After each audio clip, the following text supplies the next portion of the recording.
Hello बच्चों, welcome again to my YouTube channel Pravi Vidyapeeth. मैं आपका favourite assistant teacher Ravi Chaudhary. तो बेटा, जो हमारी लास्ट क्लास हुई उसमें हमने अपना पावर शेयरिंग चैप्टर जो था वो कुछ आधा रीड किया।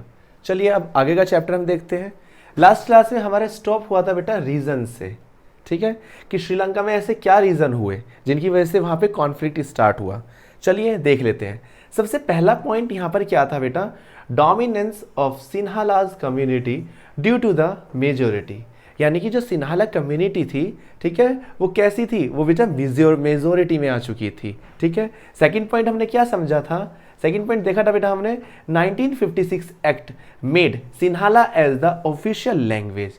यानी कि 1956 में वहां पर बेटा क्या हुआ, वहां पर एक एक्ट बना, ठीक है।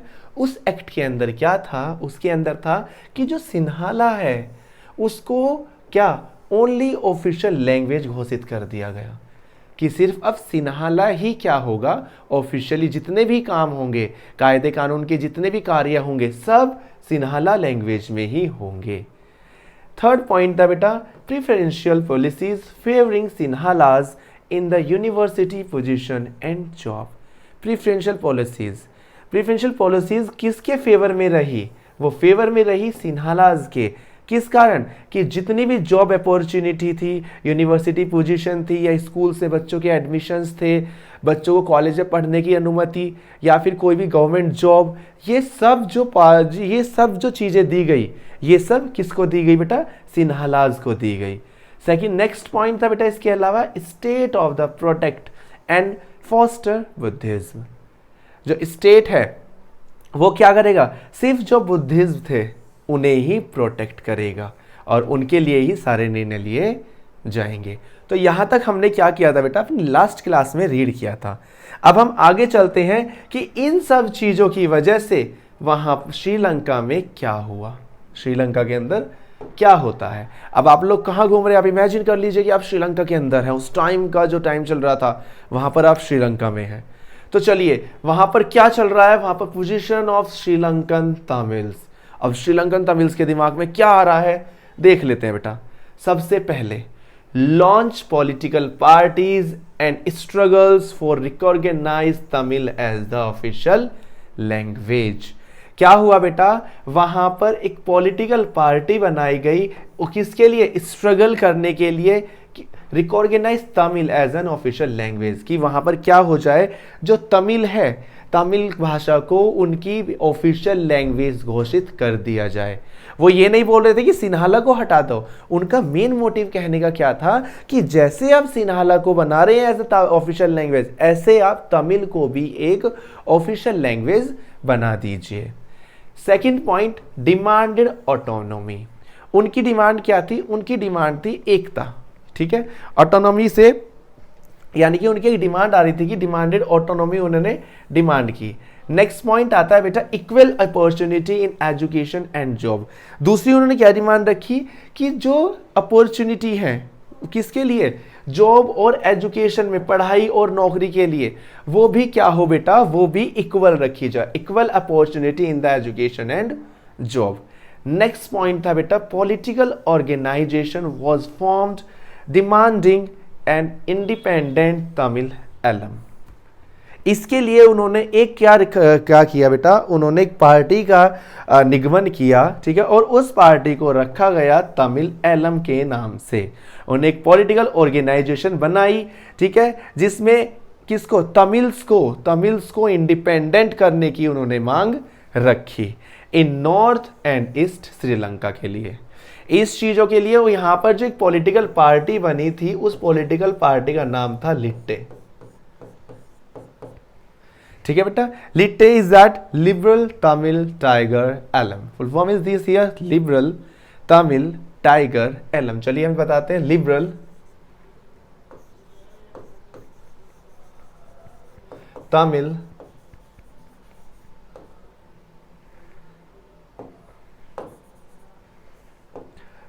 तमिल टाइगर एलम, ठीक है बेटा। ये क्या किया उन्होंने, यहां पे इसका नाम रखा। अपनी पार्टी का, लिबरल तमिल टाइगर एलएम। ये पार्टी बनाई गई थी किस चीज के लिए? कि अपनी डिमांड्स को पूरी करने के लिए।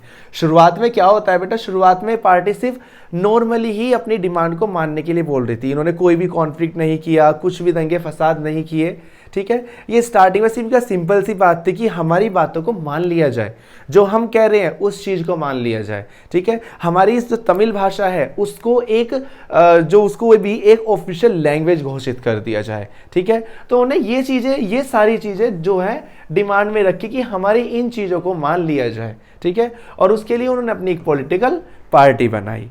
अब जब ये डिमांड फॉलो नहीं हुई तब क्या होता है बेटा, फिर कंडीशन आती है श्रीलंका में सिविल वॉर की। क्या कंडीशन आई बेटा? Civil war. और श्रीलंका में स्टार्ट हो गया बेटा सिविल वॉर। सिविल वॉर क्या होता है? सिविल वॉर होता है बेटा जो कंट्री होती है उसके अंदर जो कम्युनिटीज के बीच में युद्ध हो जाए, ठीक है, उसे सिविल वॉर बोला जाता है, ठीक है। तो एज यूजुअल श्रीलंका के अंदर स्टार्ट होता है civil war. Civil war is that both side started, यानी क्या बेटा? बोथ, दोनों साइड से स्टार्ट हुआ। दोनों साइड इज दैट सिन्हाला की तरफ से भी, सिन्हालाज की तरफ से भी और तमिल्स की तरफ से भी, दोनों की तरफ से क्या होता है बेटा? सिविल वॉर स्टार्ट हो जाता है। डिस्ट्रीब्यूटिंग ईच अदर, उसके इफेक्ट क्या हुए? Social, cultural, economic setback. इसके जो क्या रहे बेटा? इसके इफेक्ट ये रहे कि सोशल, सामाजिक, कल्चरल और इकोनॉमिक, अर्थशास्त्री जितने भी चीजें थी सब में क्या हुआ? सब में वापसी हुई, ठीक है। सभी को एक तरीके से हर चीज के ऊपर उस सिविल वॉर का इफेक्ट पड़ा, ठीक है। तो ये क्या हुआ? किस कंडीशन के कारण हुआ है सिविल वॉर बेटा? बताना चाहेंगे?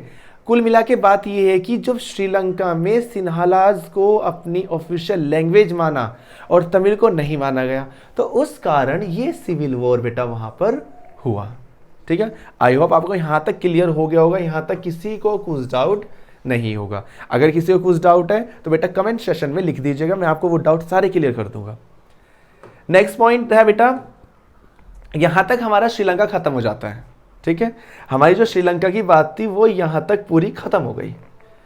अब आगे देखते हैं, श्रीलंका हमने पूरा पढ़ लिया, हमारा श्रीलंका पूरा समझ में आ चुका है। अब हमने क्या क्या श्रीलंका में हुआ, कैसे हुआ, सब कुछ, मेजोरिटिज्म श्रीलंका में हो, मेजोरिटिज्म के कारण क्या क्या हुआ, वहां पे सिविल वॉर हुआ, सब चीजें हम अच्छे से रीड कर चुके हैं। अब हम स्टोरी पढ़ते हैं बेल्जियम के लिए, क्योंकि मैंने आपको स्टार्टिंग में समझाया था कि दो कंट्रियों के बारे में हमें पढ़ना था, एक बेल्जियम और एक श्रीलंका। सेम कंडीशन दोनों में थी लेकिन दोनों में चीजें अलग अलग हुई। अब हमने क्या पढ़ लिया बेटा? हमने श्रीलंका पढ़ लिया। अब हम देखते हैं बेल्जियम। आपको दिख रहा है ना बेल्जियम, दिस वन। ऐसे ही बेल्जियम में क्या हुआ? Power sharing by accommodation in Belgium, ठीक है। क्या हुआ बेटा? Power sharing by accommodation in Belgium. Belgium में पावर शेयरिंग का बंटवारा हुआ, ठीक है। वो क्या हुआ? बेल्जियम में ये देखा गया कि पावर कैसे बांटी जाए, उसको कैसे शेयर किया जाए, वो चीजें देखी गई, पावर शेयरिंग इन बेल्जियम। चलिए आगे देखते हैं बेल्जियम में किस तरीके से पावर शेयरिंग हुई। फर्स्ट पॉइंट बेटा यहां पर, पावर शेयरिंग बेल्जियम। बेल्जियम में किस तरीके से पावर शेयर की गई, आइए समझते हैं इस चीज को भी। फर्स्ट पॉइंट ये क्या कहता है कि equal number of minister from Dutch and French language speaking areas in the central government, ठीक है बेटा। पावर शेयर में मैंने आपको स्टार्टिंग में जब समझाया था तो मैंने आपको समझाया था कि पावर शेयर जो है 3 गवर्नमेंट के अंदर डिवाइड की जाती है, state government, central government and local government. सबसे पहले सेंट्रल गवर्नमेंट होती है, फिर स्टेट गवर्नमेंट आती है और फिर आपकी लोकल गवर्नमेंट आती है। तो सेम वहीं पर बेल्जियम में कितनी लैंग्वेजेस थी? बेल्जियम में 3 या 4 लैंग्वेजेस का पोर्शन था। फ्रेंच हो गई, डच हो गई, जर्मन हो गई, ये सब लैंग्वेजेस जो थी बेल्जियम में बोली जा रही थी, है ना बेटा। तो अब वहां पर सिचुएशन चल रही थी कैसे हम डेमोक्रेसी लाएं, किस चीज को रखते हुए हम डेमोक्रेसी लाए, तो वहां पर पावर शेयरिंग रखी गई। तो सबसे पहला point, equal number of minister, यानी कि जो मिनिस्टर्स हैं उनके इक्वल नंबर, बराबर के नंबर रखे गए। कहां से? From Dutch and French speaking area, in the central government. जो सेंट्रल गवर्नमेंट बनाई गई वहां पर डच स्पीकिंग और फ्रेंच स्पीकिंग दोनों भाषाओं के बोलने वाले लोगों के नंबर इक्वल रखे गए, है ना बेटा। कि वहां पर अगर कि क्या था बेटा, अगर 2% कौन थे, अगर 2% डच स्पीकर रखे जा रहे थे तो 2% फ्रेंच स्पीकर वहां पर रखे गए, बराबर नंबर में, बराबर इक्वल पार्ट में वहां पर दोनों भाषाओं के लोगों को मिनिस्टर्स बनाया गया। Second part, no single community can make decision unilaterally. कोई भी सिंगल कम्युनिटी यानी कोई भी एक अकेला समुदाय, कोई भी एक single community can make decision unitedly, अकेला समुदाय एक अकेला बन होकर कोई भी निर्णय नहीं ले सकता था। वहां पर अगर किसी को कोई नया निर्णय लेना था तो हर एक समुदाय के लोगों को वहां पर उस निर्णय के लिए सहमत होना जरूरी था। थर्ड पॉइंट क्या था बेटा, ट्रांसफर ऑफ पावर, पावर को ट्रांसफर किया गया फ्रॉम सेंटर टू स्टेट। अब क्या होता है बेटा, यहां पे पावर शेयरिंग 3 टायर्स हुए, सेंटर, उसके नीचे आता है स्टेट। तो क्या हुआ बेटा, सेंटर से, जो सेंटर है इससे पावर स्टेट तक लाई गई। ठीक है, पावर को क्या किया गया, पावर को ट्रांसफर किया गया सेंटर से स्टेट में। ठीक है, सेंटर वो होता है बेटा जहां से सारी की सारी पावर बनाकर चलाई जाती है। ठीक है, तो सेंटर से स्टेट तक सारी पावर्स को डिवाइड किया गया। और उसके बाद state government will not be the subordinate to the centre.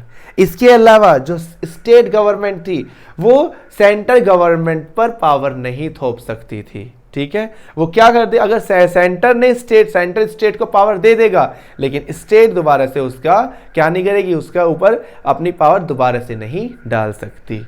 ने third point, separate government in the Brussels. अब बेटा सिचुएशन वहीं पर आई दोबारा से कि इस जो कंट्री थी पूरी उसमें फ्रेंच स्पीकिंग डच स्पीकिंग अलग थे, लेकिन जो क्या आई कैपिटल आई ब्रसल्स, वहां पर फिर से क्या हुआ, प्रॉब्लम सामने आई कि अब यहां पर किस तरीके से पावर रखी जाए। तो वहां पर क्या रखा गया कि ब्रसल में सेपरेट गवर्नमेंट बनाई गई।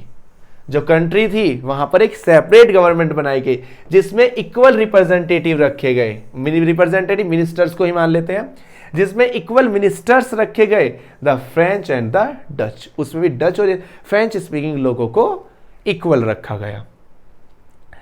Next point, formation of the community government elected by the people belonging to one language community, Dutch, French speaker and German, whereas they live. This has the power regarding.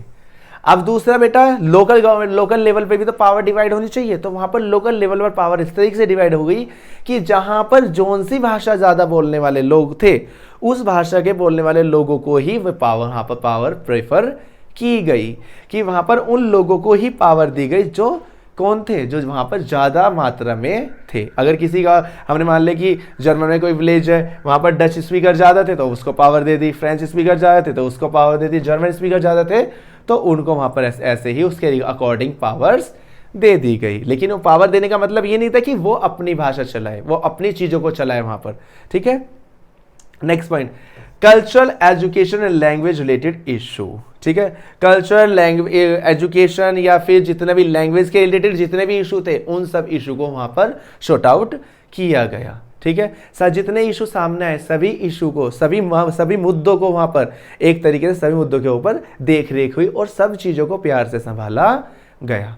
तो ये सारी चीजें, ये accommodation कहां पर हुए बेटा, ये सारी चीजें होती हैं बेल्जियम में।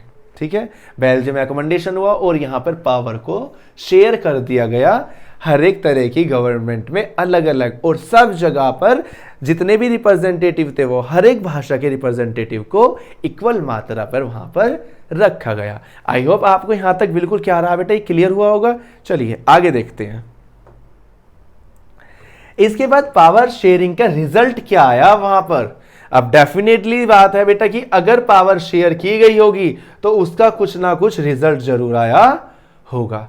अब क्या रहा, the country united respecting the feelings of the different communities and reason.